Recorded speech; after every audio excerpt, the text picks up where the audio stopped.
तर मंडळी नमस्कार. आज आलतो शेतामध्ये. तर शेतामध्ये आल्यावर इथं आई दिसली. शेतामध्ये आई दिसली.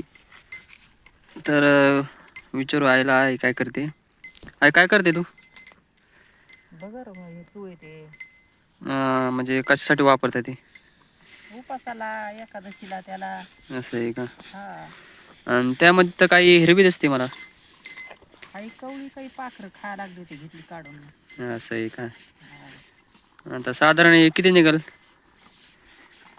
होय ना 2 पायऱ्या. 2 पाहिल्या का? हा. अच्छा अच्छा, ठीक आहे.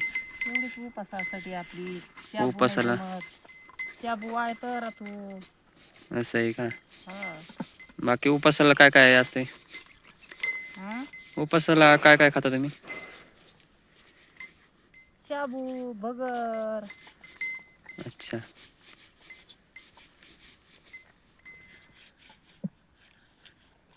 ठीक आहे. शाबू पासून आपली भगर चांगली राहते. होय काय? वाय तर जमत नाही. टाकली होती पण ती काय पाखराने फुलीच नाही काही. आणि जर सर्वात चांगलं म्हणलं तर भगरच असेल खायला, आहे की नाही? हा. आपल्या एक शेतामध्ये नैसर्गिक. भगरच राहते म्हणजे आपली समज हे आपली 2 दसम्या जरी केल्या तरी हां. भाकरीचं धेन होत नाही असं होते. उपास असला तरी बी होय का? आपली भाकर खाल्ल्यावानीच वाटतं माणसाला. बर बर. शाबू पासून शाबू खाऊ वाटत नाही ना. हां हां. याने पोट भरत. तर मंडळी बघा, तुम्ही उपासाला काय काय खातात तर ते कमेंटमध्ये सांगा मला. तर हे असं आई शेतामध्ये आज भगर भगर काढायला आलती. तर आई ती काढते आज. ही अशा पद्धतीने काढते ते. काढली बिन चुळी ती बी आज. हो काय? हा.